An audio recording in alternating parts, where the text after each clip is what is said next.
ไม่มีเตะมันดึงทงออก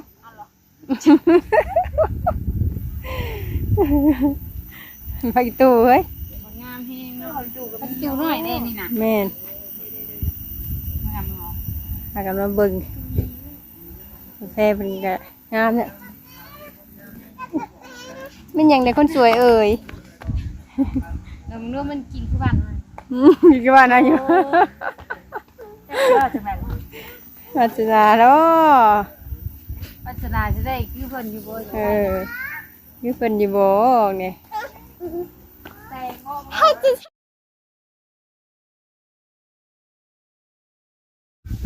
นั่นแหละ กลับมาเมย์ก็อยู่สวนกาแฟบ่เตียงทองบ้านเอาอีกแล้วบ่ลูกคนเดียวนี่แหละเยี่ยมมีปลูกกระต้นกาแฟแล้วก็ถั่วดินมะเขือกาแฟเตรียมให้ลูกเด้อเดี๋ยวละว่าเหรอเนาะเอาลูกเนาะอย่ามาน้อยนั่นต้นหญ้านั่นน่ะใช่ฮอดใช่เฮ้ยเกี่ยวกับตามหัวเลยบอกกวางสับ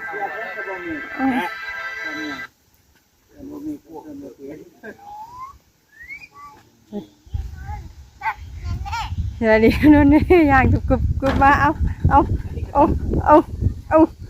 สบายดีดูนี่ไปดีเหยียบเพิ่นเด้อเหยียบเพิ่นเด้อค่อยไปเด้อลูกเด้อจะเหยียบต้นไม้จะเหยียบเลยลูกเด้อห้ามเหยียบเด้อ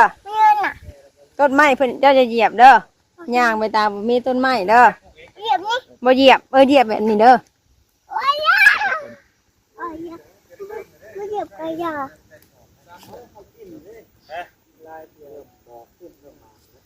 บอกได้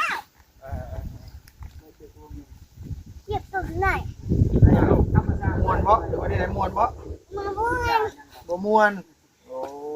นึกว่ามวนนะสบายดีป้าลุงกับลูกหลานโดยสบายดีเอาพี่น้อยเนาะกับทักทายสบายดีพ่อแม่พี่น้องซี่ผู้ใหญ่ใจดีทุกสุขุสุขนนะพี่เนาะเปิดคลิปมาพบพ่อกันมื้อนี้ก็อยู่นี่แหละพี่น้อยเนาะดินตอนใหญ่ของทางบ่เตียงเพิ่นซื้อไว้อยู่ปากซ่องแดนนาวซื้อเฮ็ดสวนกาแฟเพิ่นก็กำลังเริ่มปลูกน่าจะเป็นปีแรกมันก็เริ่มจะว่าปลูกมันว่า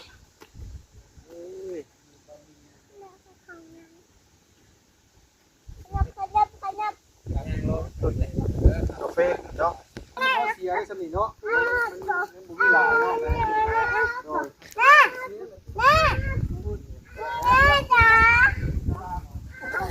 ทุกคนเฮ้ยยังระวังเจ็บบ่นั่นแล้วไปถึงแล้วยังวะระวังเด้อโอเคเอ้ยตู้ยังระวังเลยโอเค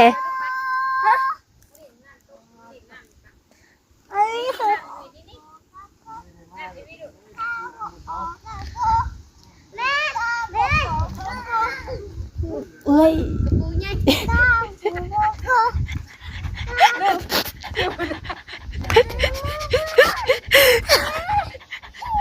ไปล่าง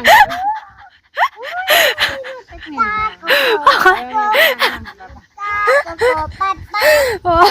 กระปุยเป็นไรแบบนี้ป้าไปล่างไว้นี่ป้าไปย่างไว้น้ำดิผมป้าอันนี้เปิดน้ำอะไรจ๊ะไอ้ร่มโอ้น้ำหวยน่ะ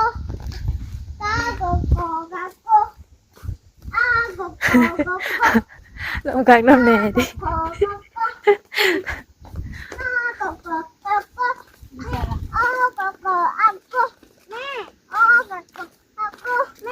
ระวังเลยนี่เด้อเดี๋ยวลงดีเด้อไปยัง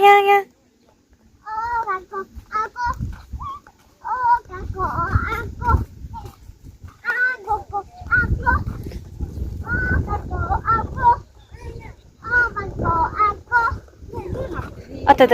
เอาบ่ จุ่มกันเนาะแค่วันนี้ แม่เนี่ยเป็นเขาเนาะ เอาบ่เอาบ่ ไม่ประเด็นคือมันเป็นทุกอันน่ะ เอาบ่เอา นั่งมือ เอาไปนั่งก่อนไหม แม่มันก็กบจุ่มเหมือนกัน กับโกกับโกกับโกนี่นะก็ตาปะปะนี่มัน น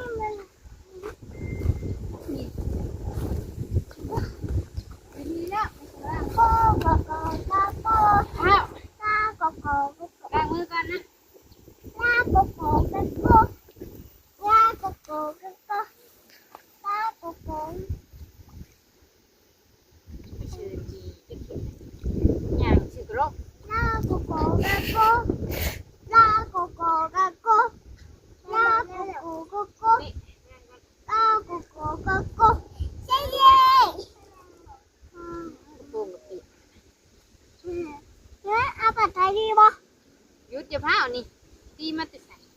อีเนี่ยเอาปัดดีปะ เหยียบอันนั้นของลุงนี่ลุงให้เด้อลุงมึงนะกูกับแพ้แล้วให้นะฮะไปขึ้น เครื่อ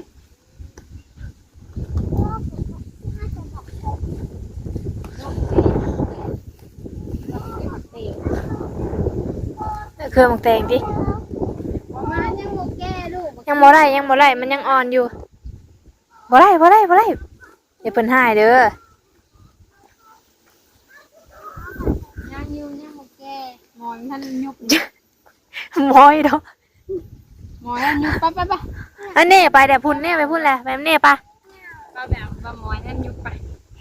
แบบนี้ปะ มันทันในยุบ เห็นยังอ่ะ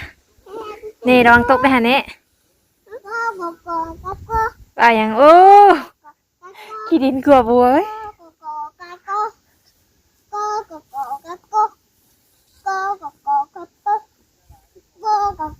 ไปขุดอันนั้นเด้อนี่มาดินอยู่ในพี่ดุ อันนี้นะห้องแดดปะอันนี้เด้อ นี่มาดินอยู่ในพี่ดุอยู่ใน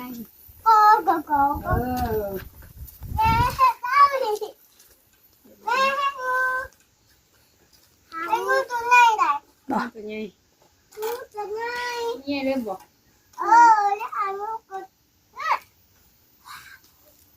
ตัวใหญ่ใช่ปะ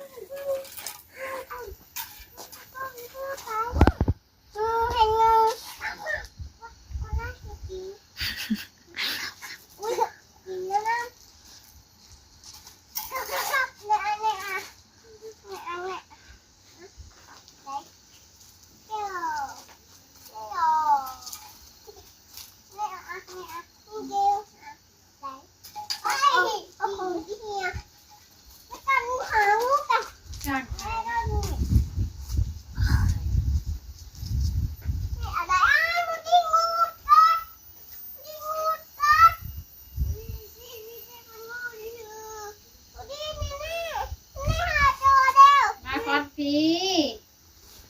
ดูดิว่าไปเหยียบก้นต้นแพ้ลุงนะลุงให้ อะเด้ออันนี้เนมเนี่ยยังไง มาคอสพี่ดุ โอ้ นี่มาคุดพี่ดุ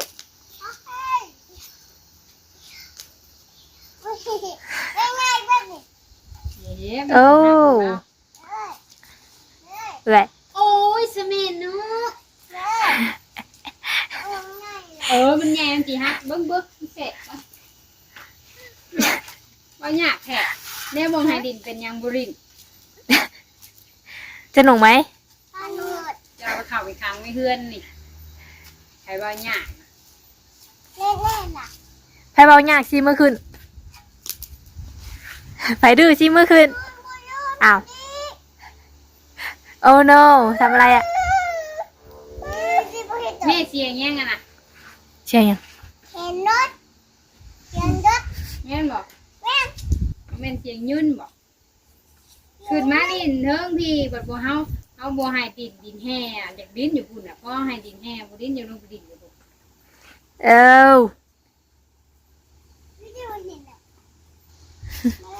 ยิ้ม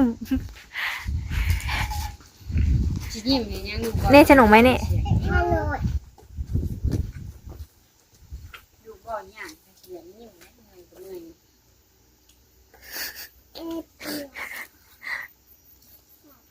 โทรบอกลุงมาว่าเวลาลุงเตียงมา ดูดิพาเก็บภาพดูดิตัวเด่นแล้ว เตียงมาเตียงแล้ว ยอด โอ้ยตัวละ เอ้ยอย่าย่าน ได้ก็อยู่ซื่อๆได้ว่าเนี่ยได้ อย่าคือแม่ ดินก็ดินได้ดินอยู่ใน แม่ พี่ อย่าทำแม่อย่าทำแม่ บ่แม่ก็อยู่หั่นแหละแม่จับกล้องให้พ่ออยู่เรียกอยู่เอามาดินในพี่ดู โอเค นั่งดินอยู่นี่ แม่ไม่ทานนี่ด้วย เอาก็มีนั่นแล้ว เปื่อยเลย เมื่อยดิพี่ เปื่อยเลย เมื่อยเลย เปื่อยเล หาย ยใจแห้งได้ ดิซิเมนไปหันใจ เปื่อยเลย ชวนมะเขือเนาะตัวนั้นเนาะ นี่ไอ้เจ็บน้องนะเขาก็เจ็บ คือปลูกนี่เนาะปลูกกาแฟเนาะมัน มะเขือก็ได้ปีนึงได้หลายเทื่อยี่บอกมันบัดร้ายแบบนี้ มันได้ปิดตลอดเลยเนาะ แมน อันนี้มาม่า มาม่า อยู่ได้แล้วมาม่าเอาเป็นมาม่าแคทให้ หนึ่งสองสามตอบ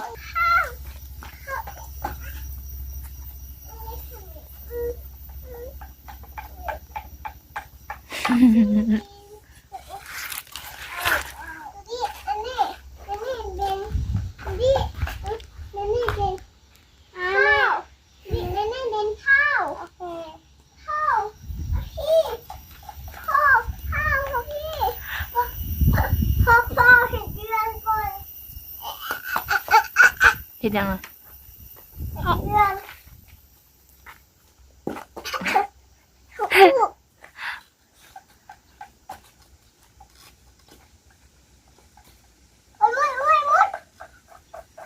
ข้าวดีๆมาม่ามุด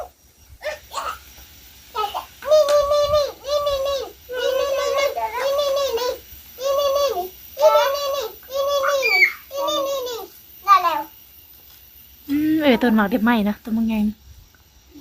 เนาะ ไงคือแค่ ก้อยจะบาดหน่อย ว้าว ก้อยจะหอย แซ่บเลย กินไปไปไหนเอาอีกกินตรงไหนไป ห้องสูงเลยแกถิ่มจะได้เลยนะอยู่บ้านฮะบอกมี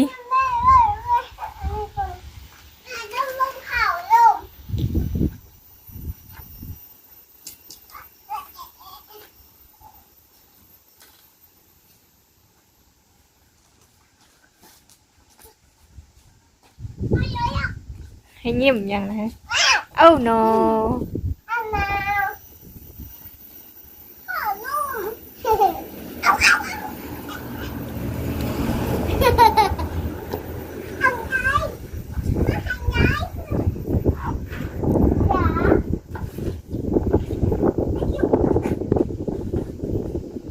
โอ้ย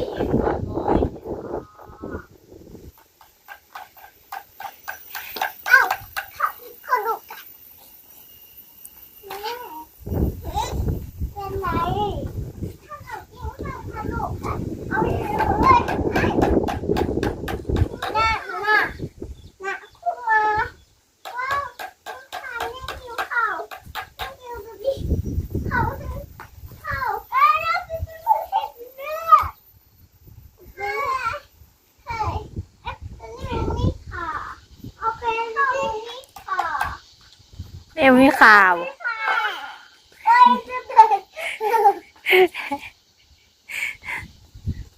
เห็นน้องไหม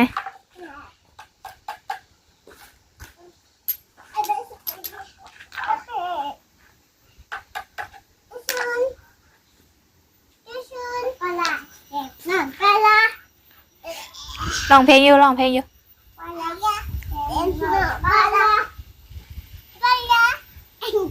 Bala. เลยลูก อะไรเก็บหลังไปเลยอะไรเก็บหลังไปแล้ ก็ ว คือนั่งชื่อ ว่ากินมาม่าค่ะขับมาม่ากับพี่ ก็เกือบนั่ง เอามาเด็ดเด็ดเด็ดอันนี้ก่อน นั่งมองไหนมันวะ เกิดมีตาก้นได้จังจัง วันนี้นั่งข้าวกันเบิ่งเนี่ยออกแล้วนั่นเลยเรียบร้อยนางดินเรียบร้อย หนาวแท้ดิ ส่วน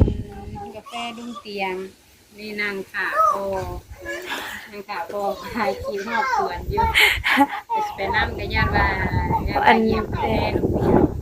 เริ่มออกไปน้ำไปเหยียบเอาเก็บก้นเริ่มออกไปน้ำ เองดื้ออยู่ดิ นี่ถามเพิ่น เอามาทางนี้ลูกกินข้าวเนาะเอาเพื่อนเอากินเอามาม่าเอาเรื่องมาเลยเอาเรื่อยเรื่อยเรื่อยใช่ไหมแล้วก็จะปูเห็นไหม เฮ็ดหยัง ไอ้ปูเห็นนี้แหละ เฮ็ดกระปูเฮ้ย ไอ้กินน้ำอ่ะ เราดินสิหลายมื้อแล้วอะมันจะมา ช่วยเลยเอามาม่าให้เอาที่พันเอาเห็นจะคอยเลือก มีสิพันด้วยเหรอ โอเคจ้ะ จักกระชิบบ้าน เอาไปเพื่ออีกจ้ะ เดี๋ยวได้สิ เอา พัน ไปจ้ะเอาไปเพื่ออีกไปแม่จ้ะแม่ไปสบายแล้วแม่เอาที่เลย ตอบก่อน เอาพี่มาเสียติน ให้สาวเช็ดให้มะให้พี่มาหาสาว เอาแม่เสียที่ส่งเม็ดไปให้เกิด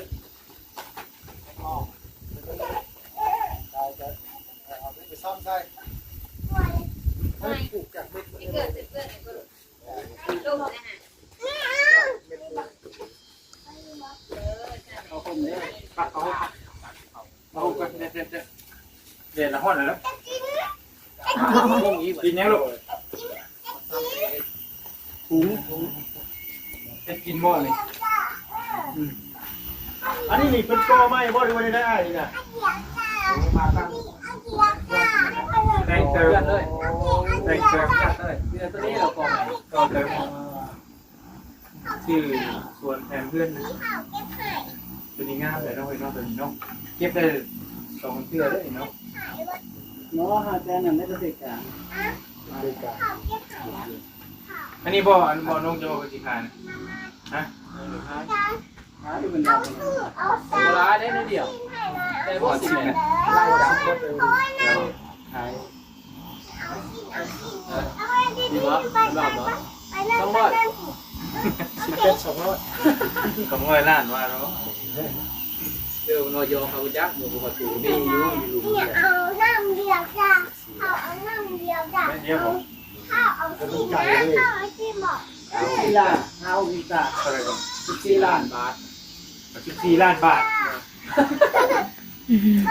คือ14ล้านกีบติดกลางเลยมันกว้างเนาะขายสมมุติว่าขายได้กี่ล้านประมาณมันมีที่เท่าไหร่เป็นเบิดเลย อันนี้ แต่ตอนนั้นมันเป็นเวทีเนาะ บ่ยาเขาบอกพื้นเขาสิปลูกมานะ อร่อยแม่ข้าวกันข้าว เอาปุ๋ยแต่ว่าอยู่ที่เฮาดูแลอีก ลายขึ้นลายนะดีกว่าไปหาซื้อก็มีกาแฟแล้วฮะแข่งยาเนาะแข่งอะไรเก็บเลย ทำดีว่าต้องได้ชิวเรื่องที่เป็นบรรยากาศอยู่สวนบ่อเตียมาเยี่ยมแล้วก็จังว่างามเพลงมาลงกันแล้วจังว่ากันสวัสดีเด้อพี่น้องเด้อไปแล้วบ๊ายบาย ทำแบบ อะไร โอ้ยแม่ปลูกได้ผลิตพร้อมเนาะปลูกมะเขือแซมน้ำปลูกกาแฟใหญ่ก็ได้ขายได้เนี่ยต้นงามจำน่ะเดี๋ยวชมกวงซับยางไปกี่ดีนะกวงชื่อเสียงตาพอดาวนปุ๊บอยากได้ยิบบ่เนาะทางหลังกาแฟกันได้จ้าเว้ย ต้องมาเป็นไม้ไว้สอง นี่ไม่บอก บ่ให้นุ่นไปเอา มันนี่ไม่ เมื่อก้อยอยู่เรื่อง ตายคักรอเบิ่งกันรอเบิ่งกัน นี่ไก่นี่ไก่ มาเบ้นหน่อย เป็นประมาณนึง กำลังอ่อนกำลังแก่แล้วกันปะแล้วบางทีใช่ไม่ขโมยของเพิ่นบ่น้ำก่อนมาขึ้นทดินยานนี่เนาะหมากนี่ก็ได้สิได้ขายได้ปิดขายน้ำอีก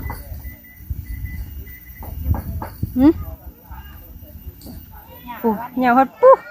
อู้ ไม่มียังเตะ มันดึงทงออก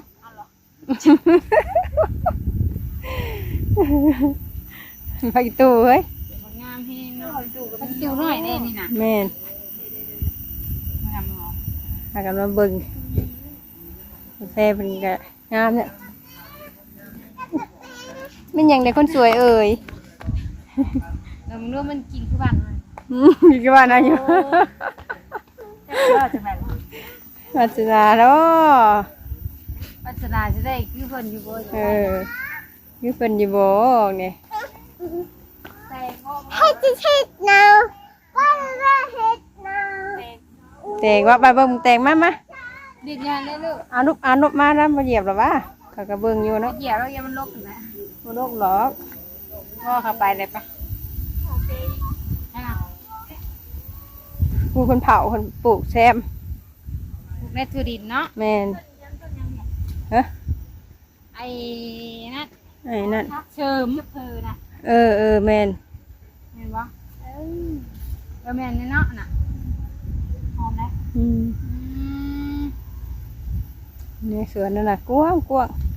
ไม่ได้คิดได้ละเงาเดียว แตกจังติ เงาแตกไปคือว่าแตกก็เราก็ได้อะ ดินมันงามเลย ถ้าปลูกหลุดกระเล่หรือฮอดบ่งาม ดินมันงามได้ดับมันเตงเพิ่นบ่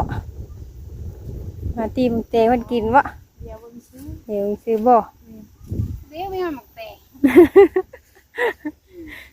มีหอยหมักแตกพิษกับพี่ เพิ่นปลูกแซมเด้พุ่นน่ะ